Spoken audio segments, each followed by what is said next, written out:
Good morning mga kapatid gutom. So nagre-ready tayo guys ng scrambled egg. Magluluto tayo guys.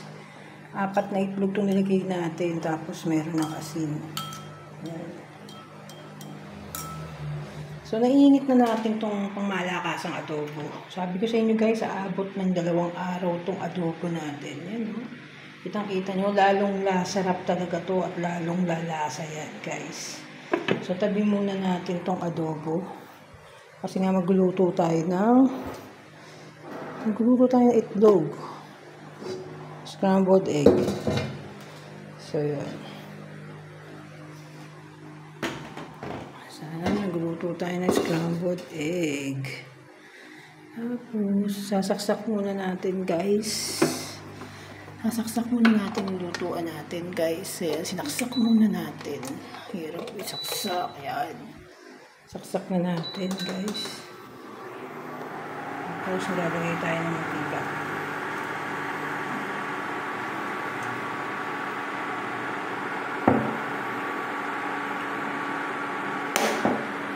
Tapos batiin muna natin yung itlog.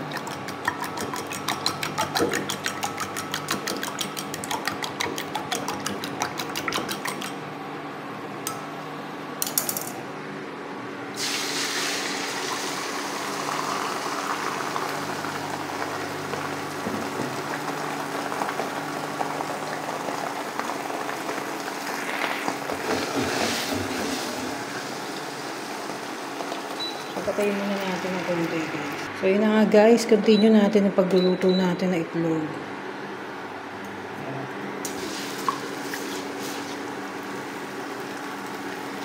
Sarap.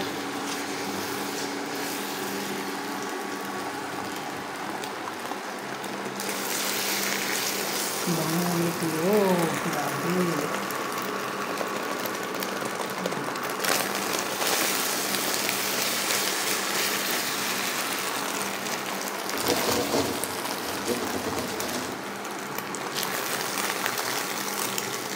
Ang bilis masunog guys. Ang bilis yung maluto dito guys. So ano lang dito 5 o'clock pa lang guys ha. Pakaaga pa. Kaya mahinang-mahina yung boses natin. Kasi nga may mga natutulog pa guys. So mabubulabog sila. So lagyan na natin ang itlog sa bowl. Ayan. Sarap.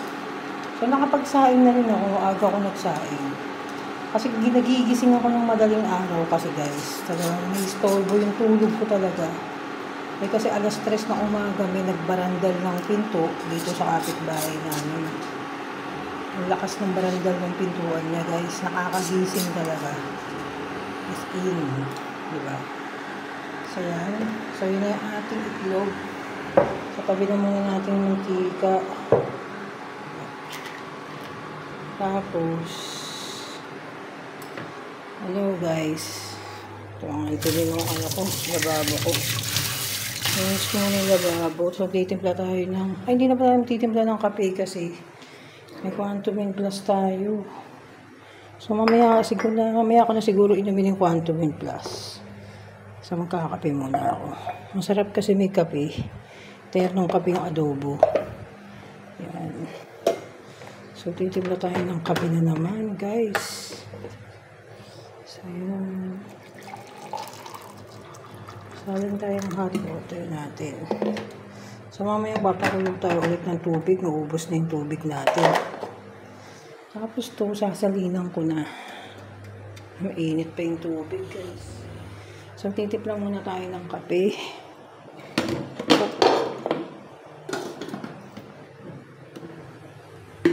Grabe. Timpla muna tayo ng kape guys.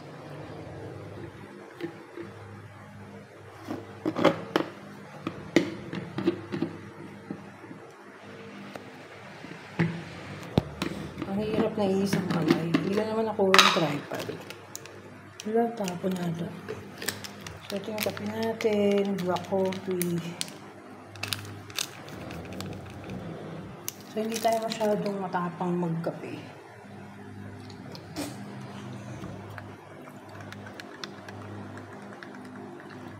So, kuha tayong konting sugar. Ang tapang ng kape ko na, hindi ako ganyan magkape. Sobrang tapang nga niya. Dadagdagan ko pa ng tubig yan mamaya.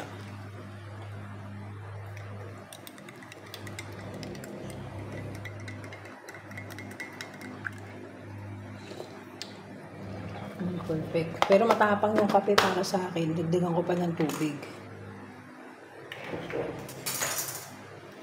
So, dagdagan natin siya ng water.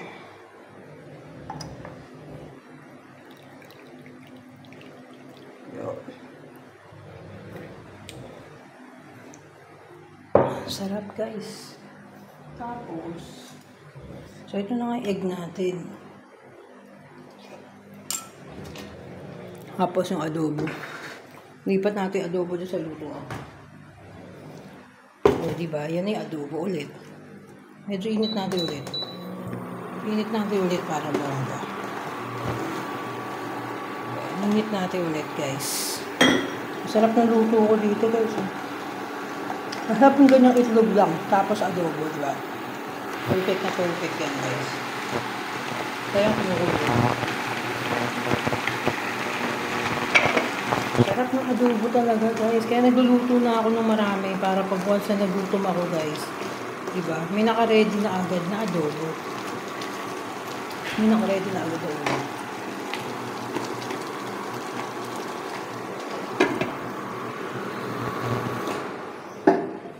So, yan. Okay na. Kain na tayo.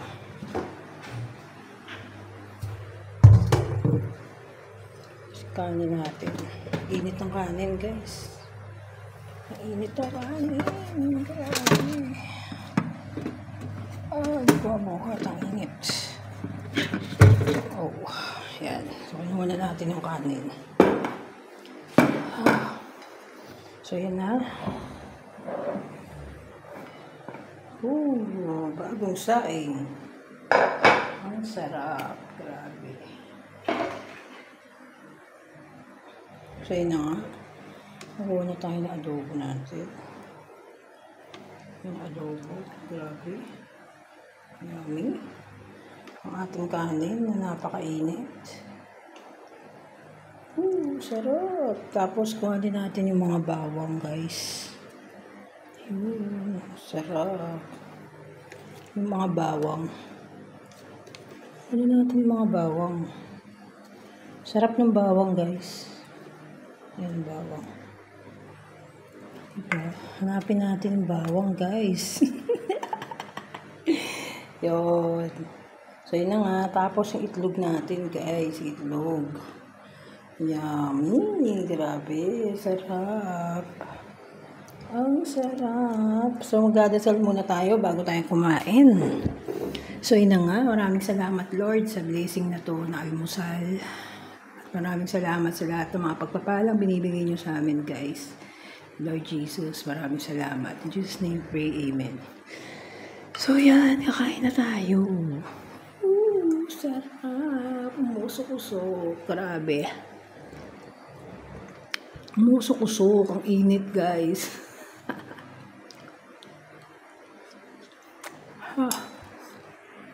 Sila po natin nalagyan ng ano, guys. So, ito yung kape natin. May itlog, kape.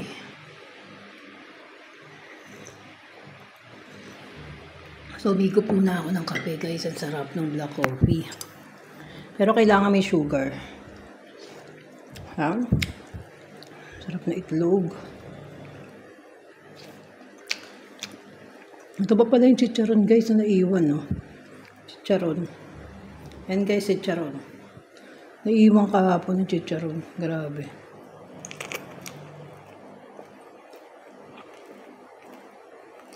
Sarap.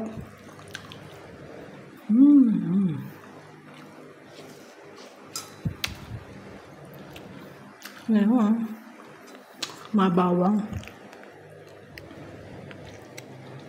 Sarap ng bawang, guys. Kainin natin bawang. Sarap.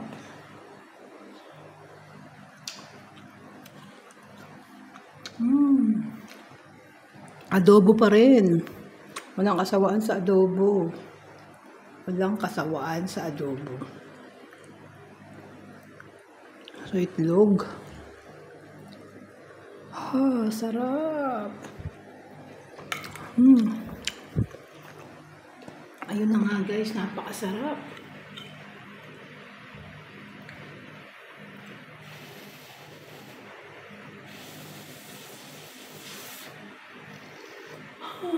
Sarap. Halula. Kakape muna sa akin.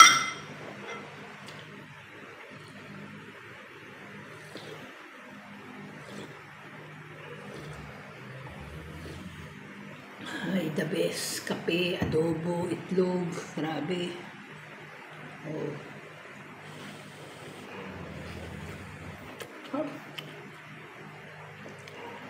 Kasi manok. Next day, siguro magluluto ako ng sinigang. Luto ako ng sinigang, guys.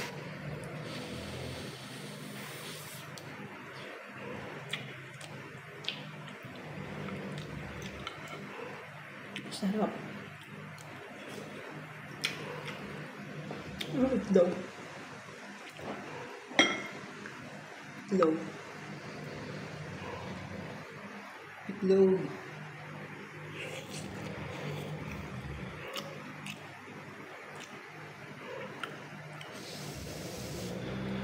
Ang sarap. Ang sarap na itlog talaga, scrambled. Sobrang sarap. Sarap.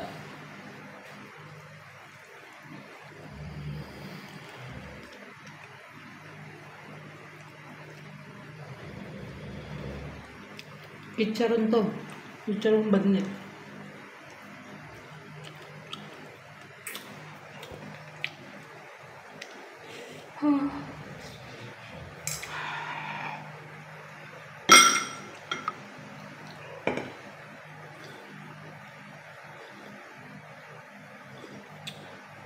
The best. Sarap. Sarap ng kape.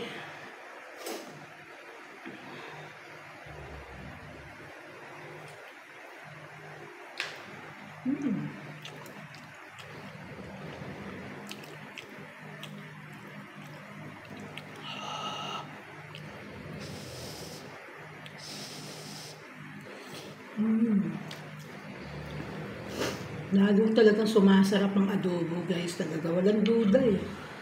Pangalawang araw niya na to, guys. Lalong sumasarap ang adobo. Habang tumatagal, sumasarap siya na sumasarap. Lumalasa siya ng lumalasa. Guys, partida pa yan. Yung adobo ko, walang paminta. Walang paminta yung adobo ko, guys. Walang mabilang paminta. Kaya ginawa ko na lang ng paraan. Pero napakasarap ba yan? Pero para sa akin, mas maraming suka. Konting toyo lang. Yung sapat na yun, guys. Napakasarap na yun. Kahit wala siyang paminta, tignan mo, wala kang paminta to eh. Sarap eh. Kakaligo ko lang, guys, kung bakit ganito yung pagmumukha ko. Pasensya na.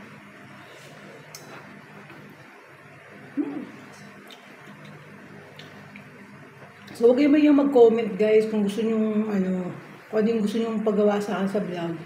Sabihin nyo lang. Kung gusto nyo, saan ako gusto nyo kumain, gano'n. Pero yung abot kaya lang kasi wala naman tayo masyadong budget, di ba? So, magagawa natin yung ibang food vlogging. Kung may budget tayong pangmalakasan. Kaya lang, yung mga mura lang, guys, na kakainan. Yun, di ba?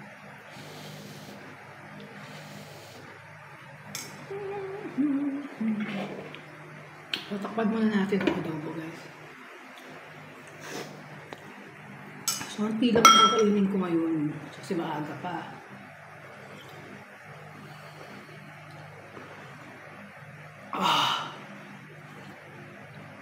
Perfect. Perfect ang kape. Sarap. Dapat ako masyadong tulog, guys, talaga. As in, napakainit kasi talaga kagabi. Pagising-gising talaga ako. Mas mamaya, hindi naman ako makakatulog doon kasi nga, nagpo-post na ako ng mga tinitinda kong properties. Gusto ko na makabenta.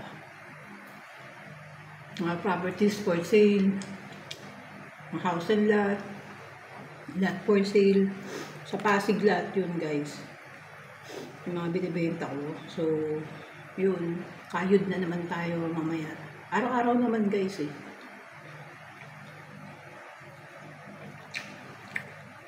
Sa umaga, gumagawa muna ako ng vlog.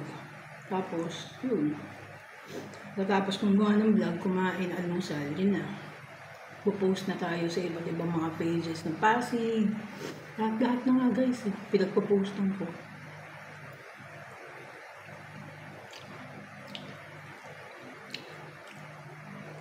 Siyempre, kain muna tayo, di ba? Kain muna tayo ng almusal na masarap bago tayo magtrabaho. Kasi katrabaho nga tayo, tapos wala naman tayong kinakain. Tinitipid natin yung sarili natin. Hindi maganda yun. Dapat pag nagkatrabaho ka, no? Dapat huwag mong tipirin yung sarili mo. No, kumain ka kung anong gusto mong kainin. Diba, hindi yung trabaho ka lang ng trabaho, wala kang ginagawa para maging masaya yung sarili mo. Diba, hindi ka man lang nagpapakasyon, diba, puros trabaho, hirap ng ganun. Huwag niyong buruhin yung sarili niyo sa puros trabaho.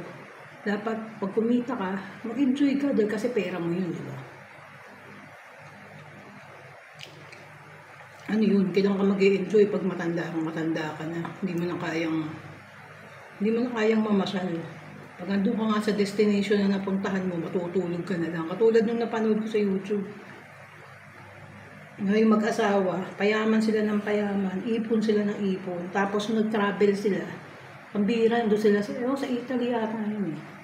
Andun sila, nakasakay sila sa bangka, tapos tulog lang sila. So hindi nila na-enjoy yung pinuntahan nila kasi natutulog lang sila. Diba? Namasyal nga sila pero sobrang pagod nila at sobrang katandaan na nila, hindi na nila na-enjoy. Kaya huwag natin danasin yung ganun na puros trabaho pero hindi ka nag-enjoy sa ginagawa mo. Pilitin mong gumawa na makakapag-enjoy ka. At the same time, nagkatrabaho ka.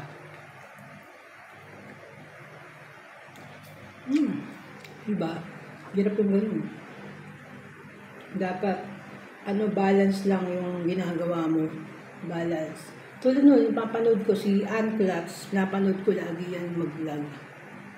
Siya nga yung inspirasyon ko sa pagbablog Kasi parang halos parehas kami hindi nadanas noon. Diba sobrang walang-wala sila sa buhay, as in minsan dilata pa nga ulam nila. So diba nakita nyo naman sa vlog ko, puros dilata yung mga pinaglalaman ko lately kasi walang-wala talaga akong pera. Wala talaga kaming pera. Puros dilata lang, ulam namin. May nakita nga, chichirya di ba? Ulam ko, chichirya. Hanggang sa yun na. Para magkapera ako, makakain kami sa labas, makakain kami ng masarap. Tulad nito. So, binenta ko yung sasakyan ko guys. Binenta ko yung kotse ko para doon. Tsaka meron akong tinulungan. Meron akong tinulungan yung mga... Kami tinulungan ako. Yun. Yun din yung isa sa mga purpose kung bakit ko binenta yung sasakyan ko. Yung iba, hindi nila nagigets yun. Diba? Yung iba, hindi nila nagigets. Diba yung pagtulong mo? Kaya na nga. Diba? Hindi nila alam kung saan ko ginamit, yung pera. Diba? Hindi ko pa na-explain sa kanila kung saan ko ginamit. Yun. Hindi ko pa na-explain sa kanila kung saan ko ginamit yung pera na yun. Pero siguro, pag sinabi ko sa kanila, baka maging proud pa sila sa akin. Dahil doon ko ginamit yung perang yun Yung bahagi ng perang pagbenta ko ng sasakyan, doon ko ginamit sa bagay na yun. Diba? Kasi sa akin, para sa akin, yung material na bagay, katulad yung mga alahas, lahat ng alahas ko nakasanla. Walang matira sa akin, guys. Alahas ko nakasanla, sakyan ko nakabenta. So, bibili ako ng motor ngayon para lang may service, di ba? Kahit pa paano may sasakyan. Yun. Tapos nag-enjoy nga kami. Kasi sinusulit ko yung mga oras nga Kasama mo yung kamag-anak mo na mampasaya mo sila. Hindi tayo nagbibilang. No? Kasi ako, ang ugali ko, kahit mawalan ako ng pera, basta't lahat masaya, okay lang yun. Basta't lahat mapasaya ko. Kahit paubusan ako ng pera, wala nang matira sa wallet ko, kahit piso. Ginamit ko yung pera na yun para makatulong, para magkaroon ng masaya yung ibang tao. Diba? Hindi nila kasi nagigets yun. Kung kada nila ganun kadali lang naubusan ako ng pera. Wala ako laging pera. Kasi nga, ginagamit ko yung pera. Ginagamit ko yung pera para sa ibang tao, para sa mga kamag-anak ko, di ba? Hindi nang gets yun eh.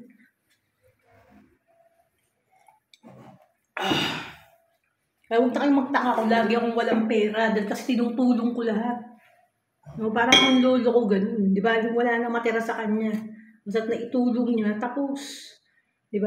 Kahit sa sarili niya, lolo ko namatay, napabayaan niya yung sarili niya. Sobrang pagmamahal niya sa mga anak niya, na ibinigay niya lahat. Yung sarili niya mismo, napabayaan niya. Hindi siya nakapagpa-opera, nagkasakit siya. Walang natira sa kanya. Ayun yung pinaka-sad part nga lang, diba? Sinugod niya yung sarili niya para sa kasayahan ng ibang tao. Hindi naman sa ibang tao kasi kapamilya rin naman niya.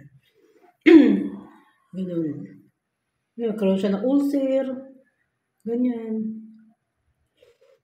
Hanggang sa naging delikado na yung lagay niya. Pasalamat na lang ako, diba? Sa mga huling oras niya, ako yung kasama niya, tsaka papa ko. Ako yung pinili niyang makasama. Kasi gusto nga niyang pumunta dito ng Laguna, umuwi na. Kasi taga Laguna talaga ang lolo ko eh. Kasi talagang gustong-gusto niya talaga tong lugar ng Laguna. Una, di ba may pagsamahan kami. Meron kaming farm. So, nalipat kami sa Santa Ana. Napabayaan kasi yung farm. Nalipat kami sa Santa Ana. Tapos, yun. Nung pinaalis na kami sa Santa Ana, kasi umuupa nga ng lolo ko. Nung pinaalis na kami, lumipat sila ulit ng Laguna. So, bumalik sila ulit ng Laguna. So, itong Laguna talaga, very, sa akin, memorable talaga itong lugar na to sa akin. Simula pagkabata ako, parang dito ako laging dinadala. Sa lugar na to.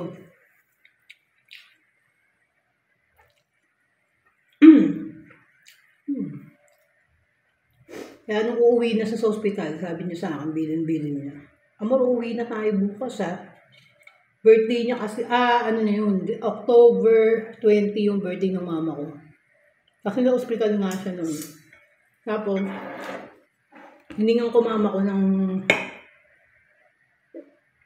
pang-grocery. Sabi ko kasi lolo ko na sa hospital. Gusto ko yung pag-grocery. So, binigyan ako ng mama ko ng pera. Para yung pag-grocery ko, binigyan niya ako ng 5,000. Yun. Tapos parang may natira pa ata ako nun eh. So yung sukli ng 5,000 binigay ko sa lolo ko. Kasi siyempre baka may gusto siyang bilhin, di ba? So magpunta ko sa ospital. Gabi yun.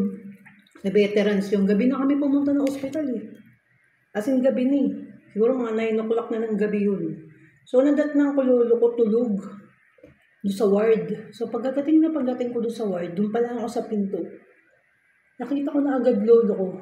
As in talaga sumambulat na talaga siya sa akin na nakahiga.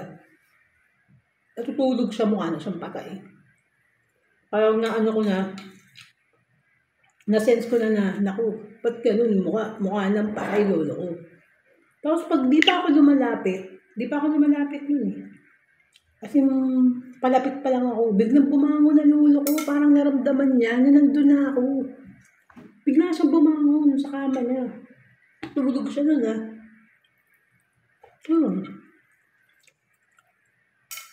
Pagkabangon niya, siyempre, beso-beso, di ba? Lolo, kumusta ka na? Okay ka na ba? Kumusta ka ganun?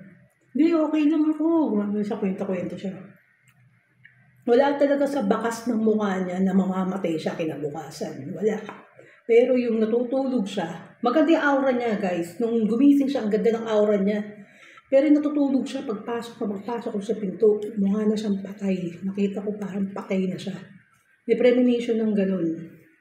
So yun na pala, mawawala na pala siya kinabukasan. Yun, tuwan-tuwa siya. Ang dami kong pinamili, guys. Sobrang dami kong pinamili. Tuwan-tuwa siya doon sa mga pinamili ko. Mga pagkain, as in. Sabi ko, wow, ang dami naman nito. Di ba kakakain na yung mga pinsan mo pag uwi natin ng Laguna? E di yun na, pinapaplanuhan na namin yung pag-uwi niya kinabukasan kung ano yung gagawin namin. So maaga pa lang, pinapupunta niya na ako ng alas 10. Sabi niya, Amor, bukas na bukas sa alas 10, sunduin mo na ako. Gusto ko nang lumabas. Lalabas na ako dito, uuwi na ako. Ganun siya. Laging baka bibig niya, uuwi na ako. Namimiss ko na sila Daya, sila Lourdes. Mga pinsan mo. Gusto ko na silang makita. Kaya pala atat na atat siya sa pag-uwi. Hindi pala siya makakabalik ng Laguna. Mawawala na pala sa amin. Yun. So, di ganun. Iskilo. So, inaano niya pa kung anong unang step yung gagawin namin. Sabi niya, ganito pumunta muna tayo sa bangko, i-withdraw tayo, yung pera, yung padala ng tito mo. So, yun na nga. Yun na nga yung mga plano. Agahan ko doon yung punta para alas 10, aalis na talaga kami maaga. So, di gano'n, di kwento siya. Sabi ko, minsan tigilan niyo muna yung pagtinigarilyo mo, Sabi ko. Tigilan mo muna yung pagtinigarilyo mo, kahit ilang araw lang. Sabi niya. Alam mo ba yung mga nanigarilyo na mga kamag-anak natin, si ganito, si ganyan, si ganon? Lahat yan namatay. Tinigil nila yung pag-iyosin nila, lahat sila namatay. Sabi ko, ganun. Nawala naman sa isip ko na lahat ng binanggit ng tao, patay na. Grabe, sinusundo na pala siya ng mga panahon na yun. Kasi binanggit niya mga lahat ng kamag-anak namin namatay. Ganun. Tsaka ko lang na-realize nung pag-uwi ko. Sabi ko, ba't lahat ng mga pinagbabanggit nung patay na? Ganun.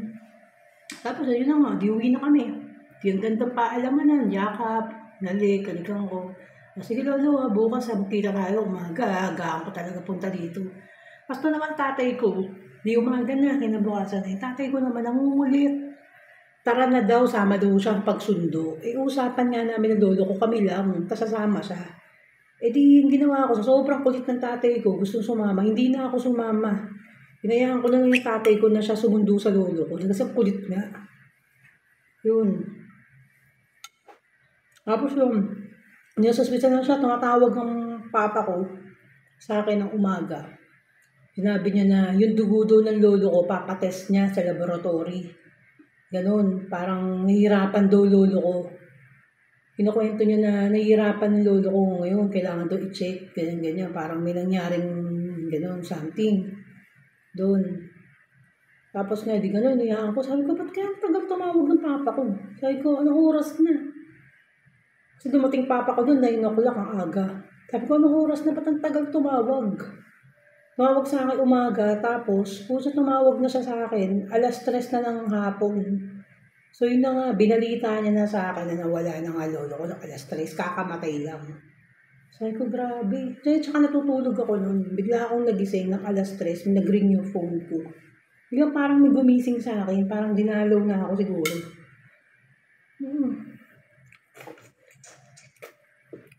So yun na nga. Tapos, mga bandang alas 5, ganap na ako na sasakyan, na masasakyan na pupunta nga doon sa Veterans Hospital. So yun na nga, nandun na nga. Tapos pagkasilip ko nga doon sa kama niya, wala na siya. Kinuha na nga siya, inimbasa na siya. Kinuha na siya. Ayun, tapos, hindi siya doon dinala, hindi siya doon ginalaw sa ibang funeraria. Binyahe pa pala namin ang lolo ko hanggang Santa Ana, guys. Sakay ng ambulansya. Hanggang Santa Ana, nandun ako sa unahan ng ambulansya, nanginginig ako. Kasi nanginginig ako, iba yung pakiramdam ko doon. Nanginginig talaga ako, di ako makasandal doon sa driver seat ng upuan. Kasi yun nga, dinala na namin siya sa funeraria, yun, doon na siya ginawa. Tapos yun nga, kausap ko na yung mga tito ko, yan sa Amerika, sinabi ko nga na gano'n yung nangyari, wala na nga si lolo. Ganun. Tapos yun na, kinontak niya mga kamag-anak namin. Ganun. Yung pa naman yung lolo ko na lagi kong nakakakwentuhan. Ang sarap kausap nun. Kasi pag kausap mo yun, hindi ka mababatong kausap. Diba? Merong ibang nagkukwento na nakaka-boring kausap, diba? Ayun, hindi. Lahat ng sasabihin nun, lahat may sense. Lahat ng sasabihin nun talaga magiging aral sa'yo. Aral talaga, magiging aral talaga sa lahat. Yun. Ganun. Ngayon na nga yung mga pangyayari. Naalala ko lang, na-share ko lang naman sa inyo. Kung may mga lolo kayo, mahalin nyo. Yun. Siguro, kaya sa akin niya gusto magpasundo. Kasi nga, ako laging kasama niya simula bata ako eh. Ako laging kasama niya sa biyahe. So, saan nga ako nakakarating, pambira? Minsan nga, ipupunta kami doon sa Makati. Yung bahay pala ng Tito Dante ko yun. Tito kong champion ng martial arts. Sa Makati, pinupuntahan namin. Yun lang. Yung na-share ko lang naman yung mga kwento. Haba no, ano yun. No? Ganun. Hanggang sa, yun nga. Yun na doon sa kabaong na lolo ko, sabi ko. Tutulungan ko nga yung mga pinsan kong naiwan niya. Mga pinsan kong naiwan niya na, yun nga, syempre, mabata pa kasi nila Lourdes nung mga panahon na yun eh. As in talagang baby pa si Lourdes noon. Mga 3 years old lang si Lourdes noon, yung pinsan ko, nakasama ko doon sa swimming. 3 years old lang si Lourdes. Or 5. Ay, hindi! Ano ba? Hindi. Mga nata 6 or 7 na si Lourdes nung namatay. Or 11 na. Basta ganun. Bata pa. Si Daya yung nag-aaral na kasi noon. Si Daya. Yun, sabi ng lolo ko nga, tutulong ako. Pag habang kahit wala siya, di ba, tutulungan ko yung mga yun. Yun. Ayun, yun yung ginawa ko, di ba? Tinulungan ko sila. Kahit sa ganung halaga lang. Yung pagtulong ko sa kanila, talagang todo yung pasasalamat nila sa akin. Dahil kasi nga, ako nga lang yung nakatulong sa kanila na gano'n. Ang tagal na nilang gustong gawin yun, hindi nila magawa, pero ako lang yung nakagawa para sa kanila. Gano'n. Ako ilang beses na ako tumutulong, ito lang. Hindi sa pagmamayabang ko. Pero, ako pag tumutulong ako, alam ko kasi yung tao na sincere doon sa sinasabi niya. Bago ko tulungan, make sure ko na sincere talaga yung tao na dapat ba siya talagang tulungan or gumagawa lang siya ng istorya or ano. Kasi mabilis ako makasense ng gano'n. Alam ko yung tao na nagsisinungaling na nananamantala lang. Katulad nung meron akong kakilala na ilang beses siya sa akin humiling na tulungan ko siya, pero parang may something na pumipigil sa akin na huwag ko siyang tulungan muna. Tapos lately, niyaya ako siya mag-business. Sabi niya, buti daw ako ang dami kong pera. Ganyan. Sila daw problema nila, pera. So sabi ko, paano ako naging madaming pera? Nagsalina lang naman ako ng alahas ko. Nagbenta ako ng ganito, in-explain ko sa kanya. Sabi ko, tinulungan kasi ako, kaya ako nagbenta. Meron akong tinulungan. At the same time, kailangan ko rin naman kasi din ng pera. Ganun. Tapos pinaliwanag ko sa kanyang ganun. Tapos sabi niya, ako tagal-tagal ko lang umutang sa'yo, pero kahit kailan, di mo ako pinakutang. Gumanyan sa akin, sinumbat sa akin. Samantalang sabi ko, di ba tutulungan niya kita? Sabi ko, bibigyan kita ng puhunan, mag-business ka. Parang pinapalabas niya, ayaw niya mag-business, guys. Ayaw niya mag-business, gusto lang niya humingi ng pera sa akin, di ba? Ayun ang malungkot dun, di ba? Tinutulungan mo na siya para sa sarili mo. Sa sarili niya, ayaw niya pang gawin. Gusto niyang gawin na humingi lang ng pera sa akin, tapos na. So, yun na, hindi ko na nga pinahaba yung pag-uusap namin dahil kasi baka ano lang yung masabi ko sa kanya, di ba? Parang kitid, nakakabobong kausap pag gano'n. Parang hindi pinapagana yung utak, di ba? Tinutulungan mo na pero ayaw. Ayaw niyang Ayaw niyang gumawa para sa sarili niya, para umangat siya. Gusto lang niya makahut-hut sa akin, makingi sa akin. Diba? Sorry doon sa term na hut-hut, pero parang ganun, gusto niya. Diba? So yun, sorry na lang, diba? Hindi ko siya natulungan. Ayaw niya eh. Diba? Ayaw niya eh. Ayaw niya magbanat ng buto eh. Gusto niya hingi lang eh. Diba? Wala siyang pagpapaguran. Gusto niya hingi lang. So yung hindi ganun. Diba? Kumbaga, ayaw rin niya akong tulungan, di ba? Kung gano'n, ayaw rin niya akong tulungan. Sabi ko, mag-business na kami. Di ba? Ayun, parang ayaw rin niya akong tulungan eh. Gusto lang niya, humingi nga ng pera, gano'n. Kaya yung mga gano'n, di ba? Tinutulungan mo na pero ayaw nilang tulungan yung sarili nila. Hirap yung gano'n. So yun na nga, doon na nagtatapos ang aking mga pagkukwento ng aking tagambuhay, yung Amore Vlogs at pagmumukbang ngayong umagang to. So maraming salamat to sa mga manonood ng aking vlog na tong araw na to, no guys, daily vlog na to, daily mukbang, sangka pa. So maraming salamat to sa nag-comment guys. Kaya nagpapakita ko na yung pagmumukha ko kahit napakamukhang tanga, diba? Kakaligo lang, walang suklay-suklay, lumamon, nagmukbang, tapos. So yan, nagiging natural lang tayo sa ating pag-vlog. So huwag kayo magsasawang manood sa channel ni Amore Vlog. So babu, babu, babu, babu.